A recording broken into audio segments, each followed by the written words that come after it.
Hello everyone, it's Kavita from Red Door Yoga. Thank you for joining me for On the Mat. Now today I'd like to talk to you about Shavasana. Okay, now most of you are familiar with Shavasana. In fact, you may have seen people come to yoga class with tank tops on that say I'm only here for the Shavasana. Okay, now the reason they are wearing those t-shirts and whatnot is because Shavasana is seen as the easiest pose ever. You have a lie down at the end of your practice, and people sometimes even fall asleep during that posture, right? Well, the truth is, yogis actually see Shavasana as the hardest pose in a practice. How could this possibly be the hardest pose? Well, you have to understand Shavasana's philosophical purpose. The word Shavasana actually means corpse pose, as in dead body. When we perform Shavasana, and you perform Shavasana at the end of any and every physical yoga practice, it doesn't matter the style, okay? When we perform Shavasana at the end of a practice, we are meant as yogis to be practicing our own death. Because at the end of the journey that we all take in this physical form, all of it, for every single one of us, will end in death. So when you lay down in Shavasana, the idea is to truly believe within yourself that this is it for you. That all of your friends and family, all the things that you've worked for, all the things you own, all the responsibilities you hold, those are all going right now.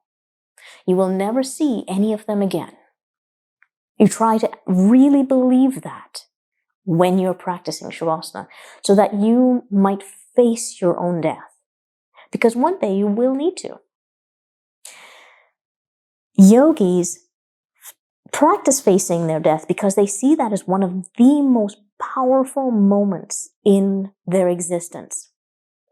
In the Tibetan Book of the Dead, it's spoken of that, at the point of our death, our life flashes before our eyes. And what it is it's not so much just our life, but the archetypes of our life start to go through our consciousness. We see them. And if we can see these things and not react to them, we can see them for what they are, we can then move at the point of death into enlightenment. But if we are still struggling with our attachments and our aversions, and a big attachment and aversion comes, just about death itself. So if we're fighting, we're struggling against our own death, it propels us back into physical form. Our journey of evolution isn't done, and we need to keep evolving. So one day when we face our death, we can truly let go into enlightenment. So that is both why it's so important and why it is seen as the most difficult pose in yoga practice.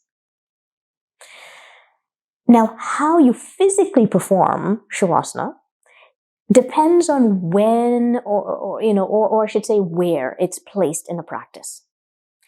If you are performing Shavasana at the beginning of a practice, like you would, let's say, in a classical hatha class, well, that Shavasana, again, still a dead body, still a corpse, that Shavasana is one in which you are entering into the form. So you, the Atman, the soul, is entering into physical form. And as a result, you need to be aware of your physicality, your alignment, making sure that the ribs are moving correctly, the diaphragm's moving correctly, that the spine is lengthened, that the body is able to feel itself and move itself well.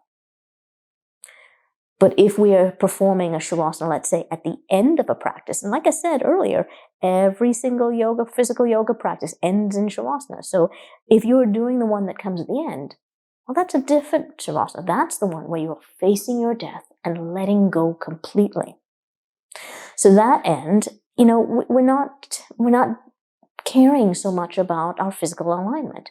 All we care about with the Shavasana at the end of a practice is that we are comfortable. We are physically comfortable enough to discard the physical form.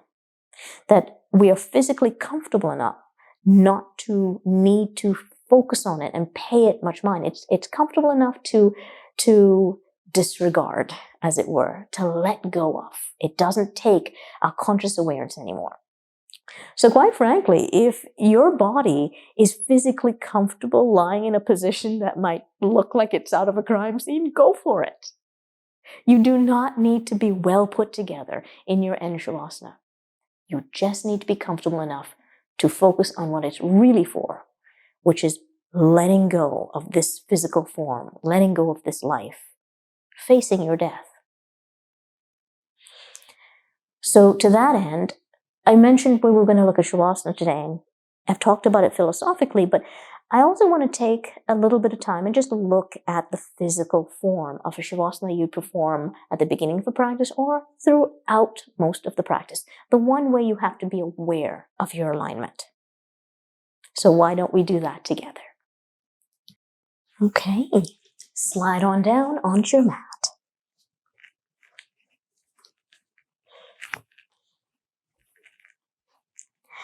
Now, when we lie down, if we are not trying to create proper form in the body, the natural inclination of the body is to arch the back. It goes into an arch, the ribs flare.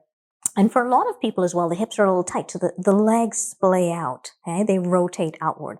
That's the natural inclination. But this is not actually correct alignment in the body. So when we're doing a proper Shavasana, you want to relax your bum cheeks, spread the bum cheeks a little bit there, and then internally rotate your thighs so you can get the second toes to point up towards the ceiling. So take a peek. How are your feet? Are they pointing up towards the ceiling or are they still rotating out a bit? Do a little internal rotation. Okay, pretend you've got a block between your thighs. Just gently roll the thighs in against that block.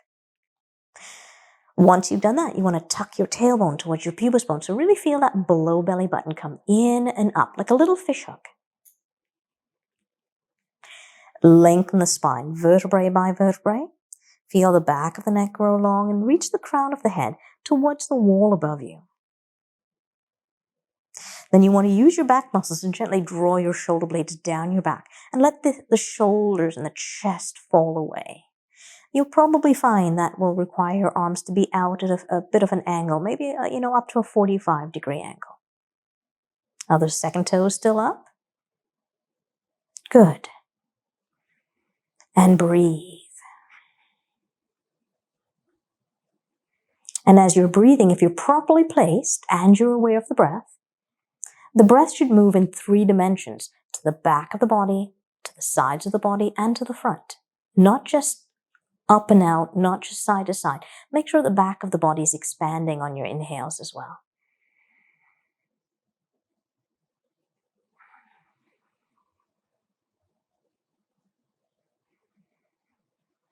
And that is proper form for Shavasana.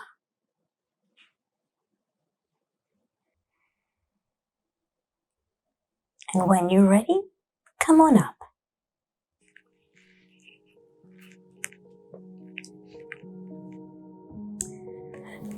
Thank you for joining me today for the On the Mat, and I very much look forward to seeing you again online soon. Namaste. Hey, if you enjoyed the video, please share. If you've got questions or suggestions for future videos, put them in the comment section below. And don't forget to subscribe. Namaste.